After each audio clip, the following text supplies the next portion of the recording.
Welcome to the third episode in a Legendarium series about the Phoenicians. In this episode, Extraordinary Voyagers, we will be talking about the Phoenician trade empire and their culture.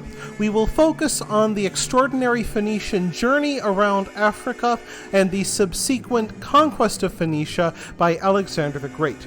The Phoenicians, in traveling far and wide, established many colonies. Carthage in North Africa is the most famous, but they also founded outposts in Sicily, Sardinia, and modern-day Spain. There is some evidence they founded colonies on the Azore Islands, located one-third of the way between Europe and the Americas. While the Phoenicians faced more competition from the Greeks during the Classical Age, they remained important merchants during this era. In addition to moving materials, the Classical Age Phoenicians also worked them. The glassmakers of Sidon won respect around the world for the quality of their wares. Indeed, many ancient nations believed that Sidon had invented glass. Phoenicians also set the world standard for bronze and silver working. In part because the great powers prized their skills so highly, Phoenicia tended not to suffer frequent invasions during the Iron Age, unlike many of their neighbors. Phoenician designs often had religious significance, carving Egyptian magic symbols like the Eye of Horus, the scarab beetle, and the solar crescent into their artifacts, in the belief that these would protect the wearers from evil spirits that prowled the world. Despite their keen sense of business, the Phoenicians remained just as fearful of the supernatural as any other ancient. Some of the few Phoenician writing samples to survive discussed magic. Persons who wished to receive an exorcism wore pendants engraved with prayers to the gods, asking for protection from demons called flyers and stranglers. In addition, Phoenicians created talismans to protect the wearers against the evil eye. Some of these talismans were based on Egyptian iconography, most notably the orb-headed cross called the Ankh. Indeed, the Phoenicians borrowed many symbols from the ancient Egyptians for their magic charms. They also worshipped a pantheon modeled on that of the Egyptians, with human gods who had the heads of dogs and falcons. Chief among the Phoenician gods were Baal-Hamon, the god of fertility and also called the god of the brazier, and Tanit, the mother goddess, who formed a divine couple.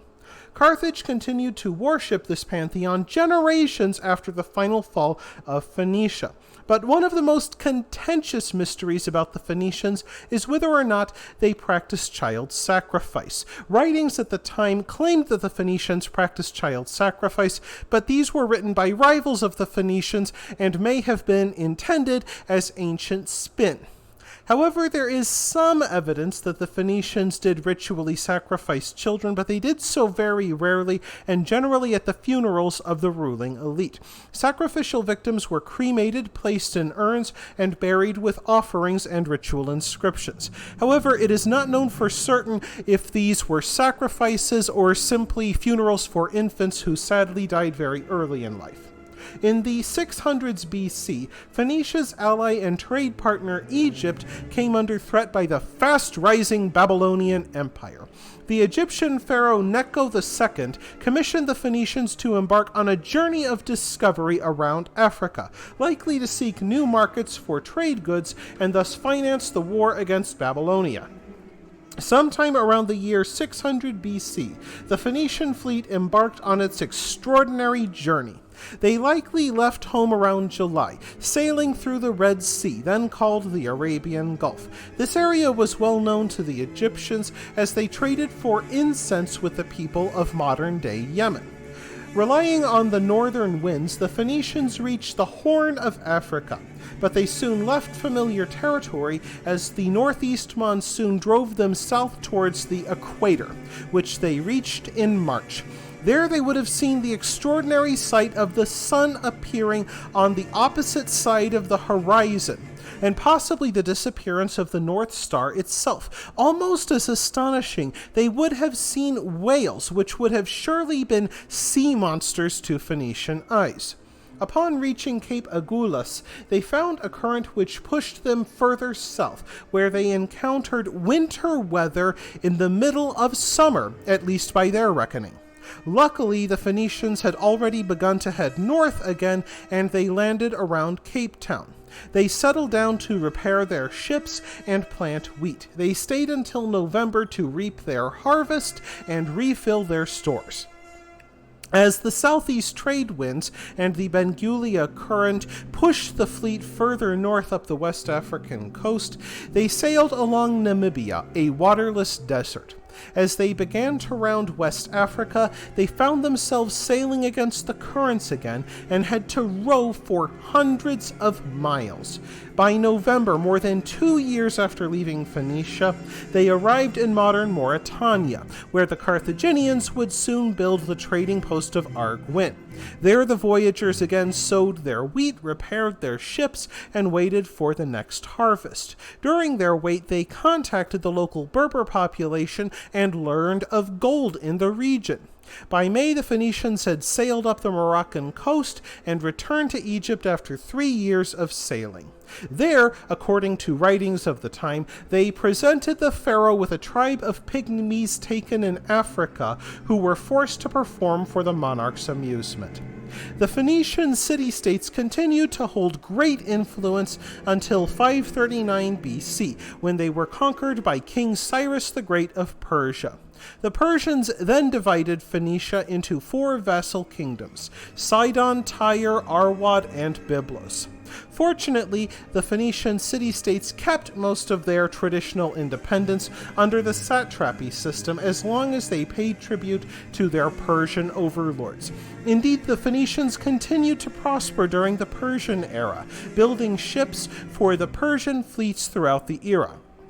However, Phoenicia suffered another invasion in 334 BC when Alexander the Great conquered Baalbek, renaming it Heliopolis, and then going on to seize the cities of Byblos and Sidon, the latter of which surrendered rather than face destruction at Alexander's hands.